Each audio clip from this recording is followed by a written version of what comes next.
Right. This next section is more From Russia with Love proof or evidence. And the first is not a particularly pleasant story, but it's pleasant that it's actually coming out and people are being charged now, unlike in the past. But a child rape victim was accused, or has accused, nuns of a now shuttered Catholic children's home in Germany of pimping out orphans to priests, politicians and other wealthy men. The victim, who's now 63, has remained anonymous despite having fought and won a legal battle for compensation in May over the horrors that they endured, beginning at 5 years old in March of 1963. And the man, who had struggled with post-traumatic stress disorder and depression since then, was awarded a total of €25,000. Really, it's about $30-something thousand by German courts due to claims that he'd been raped more than 1,000 times. And he also said he wasn't the only victim. And the case was only recently addressed in public for the first time when Germany's Bishop of Speyer, Karl-Heinz Wiesmann, spoke out about former diocese official Rudolf Motzenbacher, who was named as an abuser in the case. Now, Motzenbacher died in 1998. This is why they delayed him. It's the same when there was a meeting in the background about ET disclosure and certain other disclosures. They wanted it 50 years ahead, so that all that took part in it are all dead. So you can't charge them. And as part of his spiritual discipline, the unnamed victim said he was beaten and literally dragged by nuns to Motzenbacher's home, where he was routinely sexually abused. Now, the former altar boy at Speyer Cathedral was also plucked from the home to appear at sex parties facilitated by nuns on behalf of clergymen and also the local elite. Over 900 priests left the Catholic Church's sex abuse lists, and the report says the nuns were pimps. There was a room where the nuns served drinks and food to the men, and in the other corner the children were raped, the court read, according to the German news agency KNA. The nuns earned money. The men present donated generously. Sometimes I would run back to the home in blood-smeared clothes, with the blood running down my legs, he said. Before I left in September of 1972, I had been sexually abused about 1,000 times. Now, the home in Speyer was shut down in the year 2000. And he said, but what is the use of the money? My marriage is broken. My bones, liver and kidneys are too. Now, the Judge Andrea Hermann of the Darmstadt Social Welfare Court in Germany responded, for victims of abuse, taking legal action is associated with considerable psychological stress. Indeed.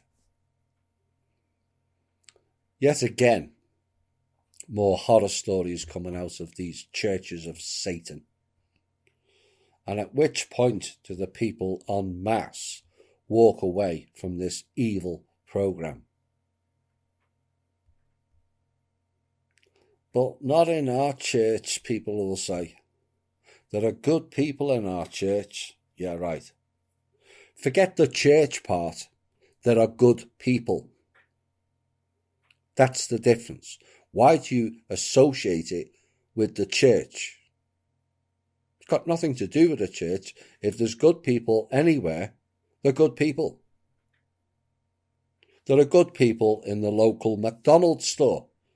Do we go and worship in McDonald's, hand over fear and guilt money to the manager and pray for the Ronald McDonald Sky God to come down and save us?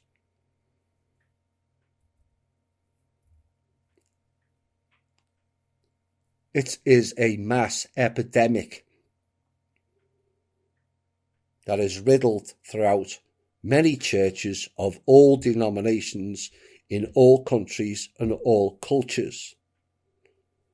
And these people are not messengers of the God you think you pray to. They're messengers of Lucifer and satanic practices. And the evidence to support that fact is now overwhelming. 40,000 lemmings attend the cult known as Joel Osteen each service. You people need a total reality check. Listening to the fake spiritualists talking shite whilst harvesting all of your money, and then when a crisis unfolds, Osteen closed his church, did he not? But it's not a church. It's a synagogue of Satan. And when it comes to saviour programs, people will literally believe the most bizarre conspiracy theories ever created, and it defies belief. The God and the Saviour you seek was never external. That's what these people don't want you to know. It was always internal, and the sooner people realise that fact, the better they will be, and also the planet, and also the poor children who have suffered in these synagogues of Satan, all of them.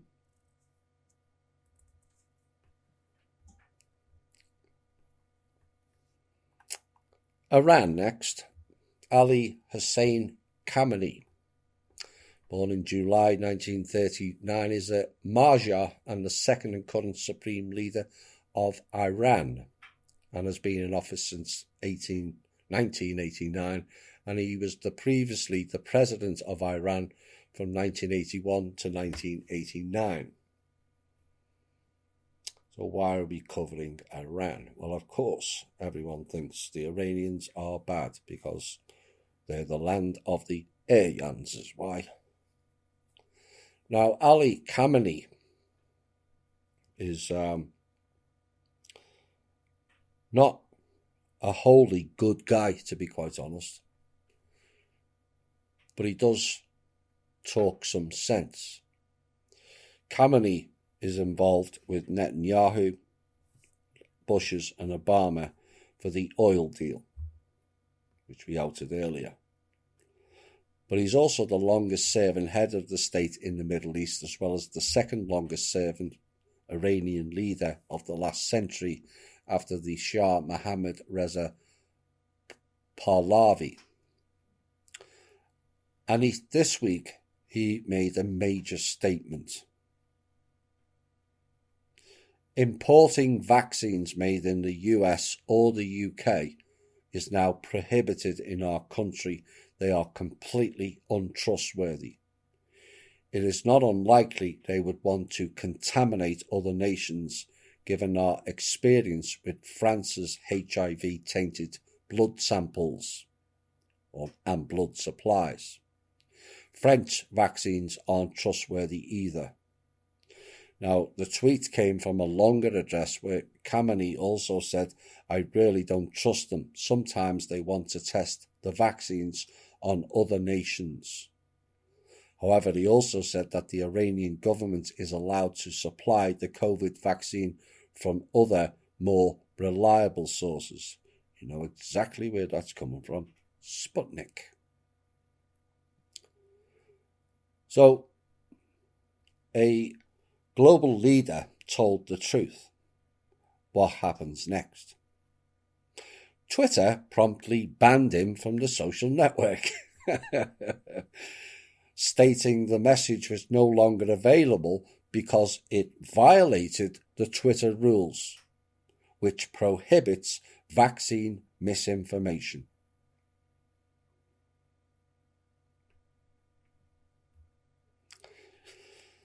Now, the Iranian Red Crescent Society stated the import of American Pfizer COVID-19 vaccines had been cancelled because of this, and the IRCS head Karim Hamati said late last month that the organisation was planning to take delivery of a batch of 150,000 doses of coronavirus vaccines produced by Pfizer.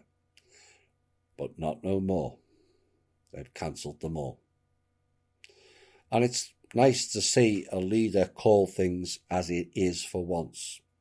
Predictably, the child rules and rulers of Twitter banned it, because the truth is too hard for their tiny, undeveloped brains to handle. Proof that the Kali Ma went through all tribal people all over the world, as we stated in From Russia with Love, gained more credence with a recent discovery. And archaeologists have unlocked a new mystery involving the skulls of women and children centuries after they were buried under a Mexican city. Now, hysterical experts have been left scratching their own heads after digging up the decapitated skulls of hundreds of lost souls from the 15th century. For historical experts read puppets of the established theories or they lose their grants. Now, the remains of 119 people were found in an ancient Aztec Tower of Skulls that was located in the ancient Aztec capital Tenochtitlan, which is where modern-day Mexico City stands. But what struck the experts about the gruesome finding is that many of the skulls are believed to belong to women and children who would have been killed in ritual sacrifices in order to appease the gods. Well, I never. Now, the Skull Tower is part of the Huey-Tzompantli, a massive structure made of skulls that struck fear into Spanish conquerors. Again, the tale is of mass horror and violence amongst the tribal people, long before the scapegoat white man arrived. And yes, many white men committed many atrocities here and also in Central America, but all under orders from the establishment to acquire more wealth and land for their own gain.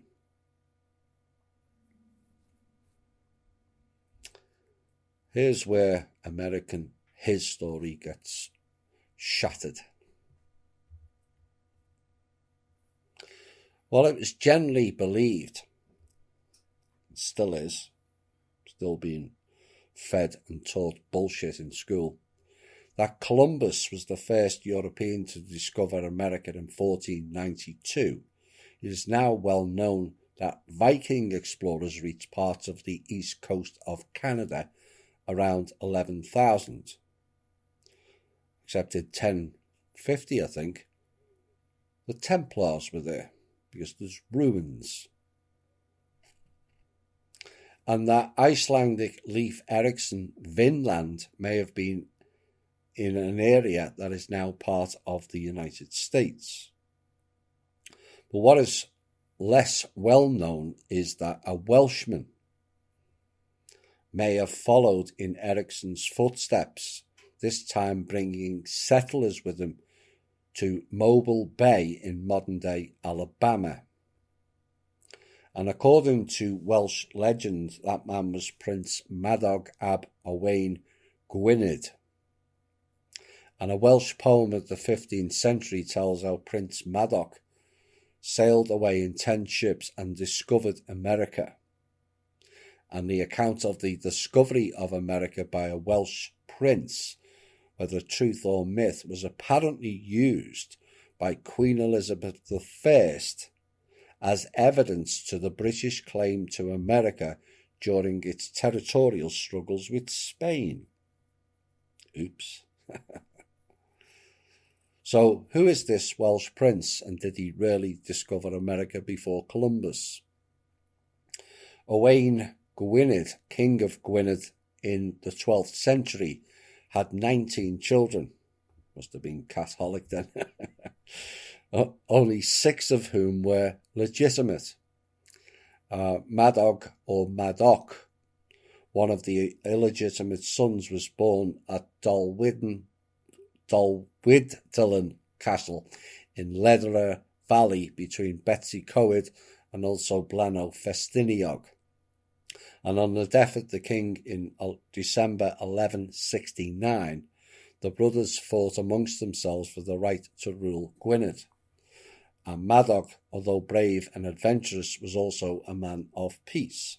And in 1170, he and his brother Rhaid sailed from Abercarrick, Gwynedd, on the North Wales coast, which is now Ross-on-Sea, in 2 ships, the Gorn Gwynedd and the Pedra Sant. And they sailed west and are said to have landed in what is now Alabama in the United States of America. Now, Prince Madoc then returned to Wales with great tales of his adventures and persuaded others to return to America with him. And they sailed from Lundy Island in 1171, but were never heard of again. Now, they are believed to have landed at Mobile Bay, Alabama, and then travelled up the Alabama River, along which there are several stone forts, and said by the local Cherokee tribes to have been constructed by white people. And these structures have been dated to several hundred years before the arrival of Columbus, and are said to be of a similar design to Dolwyddelan Castle in North Wales. And early explorers and pioneers found evidence of possible Welsh influence amongst the native tribes of America along the Tennessee and also Missouri rivers. In the 18th century, one local tribe was discovered that seemed different to all the others that had been encountered before. So this local tribe was different to all the other tribes. And this tribe was called the Mandans and were described as white men with forts, towns, and permanent villages laid out in streets and squares. And they claimed ancestry with the Welsh and spoke a language remarkably similar to it. Instead of canoes, Mandans fished from coracles, which is an ancient type of boat still found in Wales today. It was also observed that, unlike members of other tribes, these people grew white-haired with age. In addition, in 1799, Governor John Sevier of Tennessee wrote a report in which he mentioned the discovery of 6 skeletons encased in brass armour bearing the Welsh coat of arms. George Catlin, a 19th century painter who spent 8 years living amongst various Native American tribes, including the Mandans, declared that he had uncovered the descendants of Prince Madoc's expedition, and he speculated that the Welshmen had lived amongst the Mandans for generations, intermarrying until their 2 cultures became virtually indistinguishable. Hence the white hair. Now, some later investigators supported his theory, noting that the Welsh and Mandan languages were so similar that the Mandans easily responded when spoken to in Welsh. Now, unfortunately, the tribe was virtually wiped out by a smallpox epidemic introduced by traders in 1837. But the belief in their Welsh heritage persisted well into the 20th century, when a plaque was placed alongside Mobile Bay in 1953 by the Daughters of the American Revolution. And in memory of Prince Madoc, the inscription reads, "A Welsh explorer who landed on the shores of Mobile Bay in 1170 and left behind with the Indians the Welsh language." Now, the Mandan and their language received much attention from European Americans, in part because of their lighter skin colour, caused speculation that they were of European origin. In 1830s, Prince Maximilian of Wied spent more time recording Mandan over all other Siouan languages, and additionally compared a comparison list of Mandan and Welsh words. And he thought that the Mandan may have been displaced by the Welsh. Now, scholars do much to present this case as a myth, and they are paid to deny it, but the facts speak for themselves. Now, the Mandans, I looked into them. They were regularly attacked by other tribes, which our show has stated previously, and here is an excerpt confirming that. Soon, attacks on hunting parties by Lakota and other Sioux made it difficult for the Mandan to be safe in the treaty area.